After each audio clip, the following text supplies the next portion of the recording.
Greetings and welcome. I made a previous video about generational curses. As I've done a collective reading and generational curses came up. Now, it seems that there's people out there with general curses in their bloodline. They may not know what to do or how to break these curses. You may be the curse breaker of your family, the one chosen to deal with these curses and break these generational curses.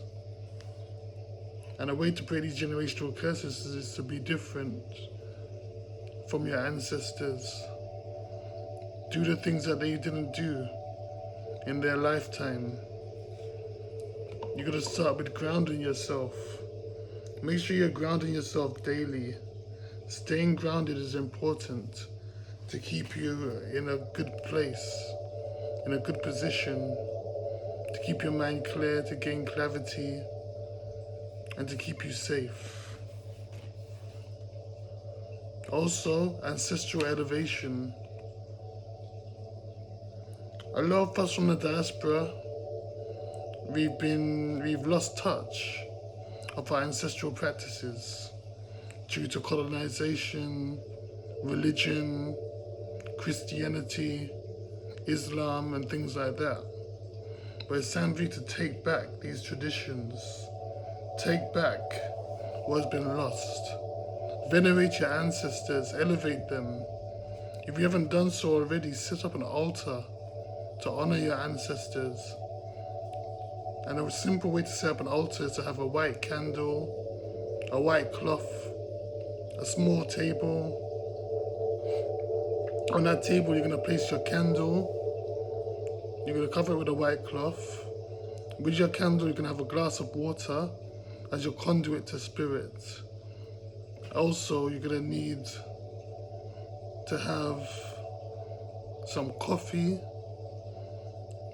as an offering to spirit, to wake up the spirits and to give them the energy and fuel they need to work on your behalf and to elevate them. If you want to be a bit more advanced, you can put a crystal on your altar to represent earth and to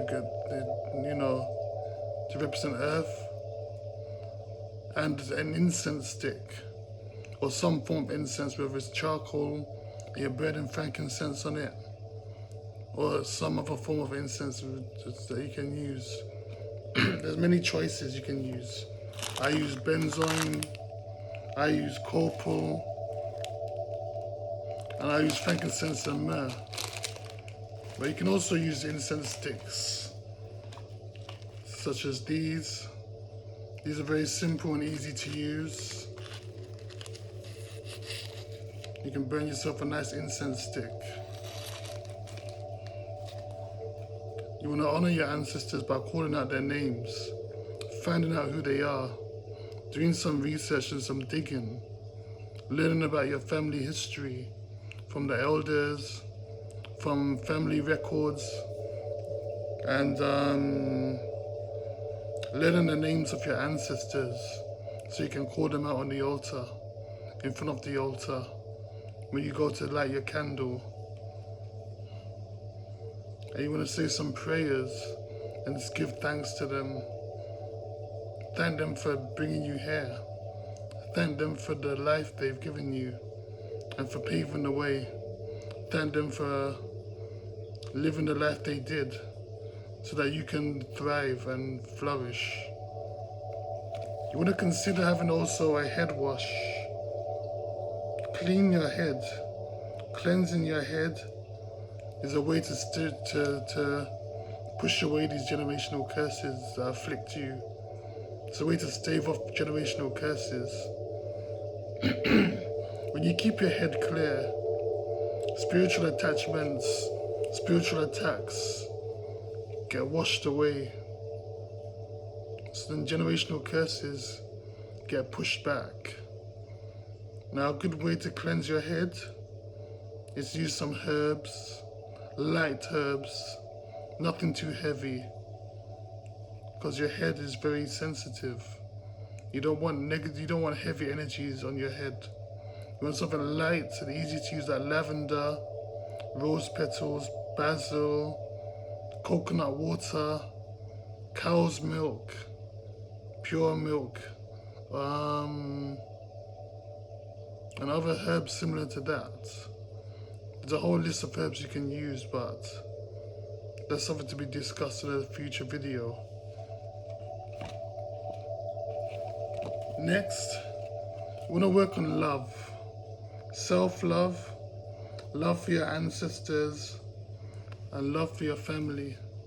No matter what situation that you've been through with your family, whether you have some negative experiences with them, you want to always show love and lead with love. Don't let those negative experiences stop you from loving, especially loving yourself. Keep the energy of love flowing and show love to your ancestors. Now I want to pull some cards and ask my spirit guides to kind of give us a solution, some information to help us on our journey.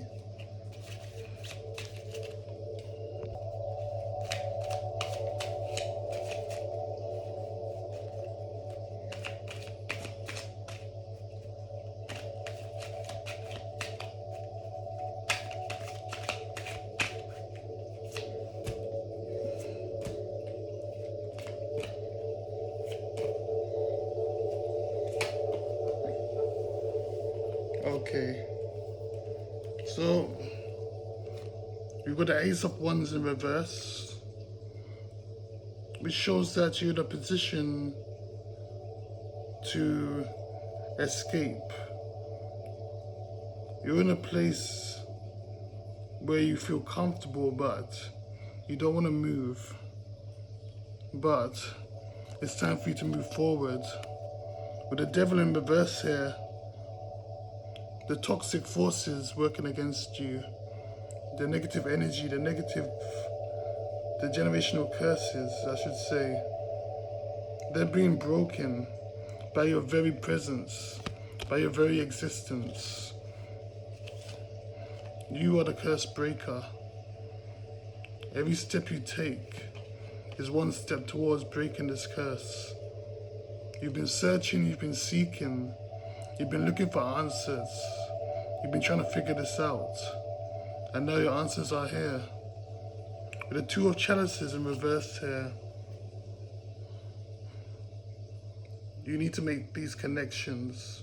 The connections to your ancestors and spirit guides. They hold the key to your secrets, the family secrets, the bloodline secrets.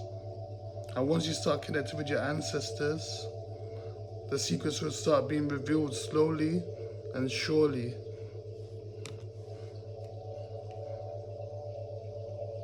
Next we have the Knave of Chalices and the Hanged Man. With the Knave of Chalices here, you're being told to keep yourself in alignment. Keep your internal world, your emotional energy fulfilled.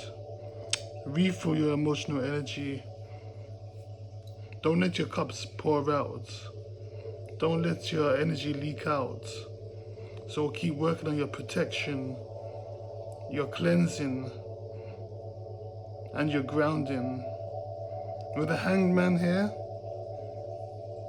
you're in a position to move and make things move in your life. The next moves you do will be serious. You are the curse breaker. Remember that.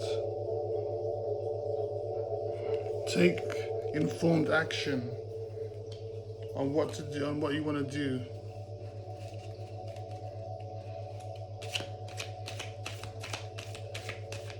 And just to finish and clarify, we've got the Two of Swords here. Remain balanced. As you can see, The cat is walking on a tightrope, with blindfolded and still able to cross it. This represents you walking through the mist, walking through the abyss, able to cross the path, even though you can't see, even though things seem foggy and cloudy, even though your path is not lit. The moon is there, light in the darkness. As you can see the reflection in the water of the moon, in the dark sky, the moon is lighting the way. There's still light for you, even though things seem dark, even though things seem heavy, even though things seem difficult. With the King of Chalices in reverse here, so the Knave of Chalices in reverse here.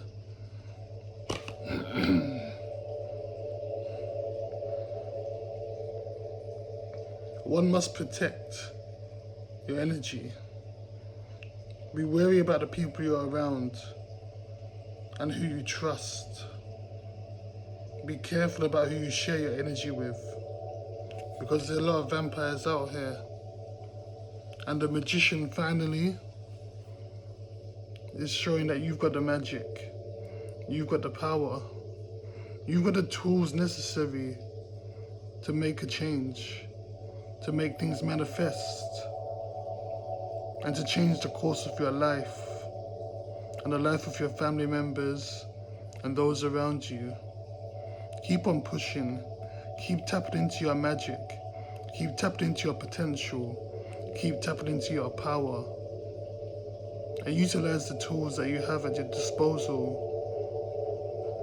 to make things work and make things manifest in your favor. This is an ancestral reading brought to you by my spirit guides. If you want to have a private reading with me, you can book me through my website. The link will be in the description box below. Please subscribe and like this video if it resonates with you. If you feel called to, you can email me. That'll be in the description box below. And we can discuss things further. But for now, make haste. Take care of yourself, ground yourself, and take charge of your path. Take charge of your mission.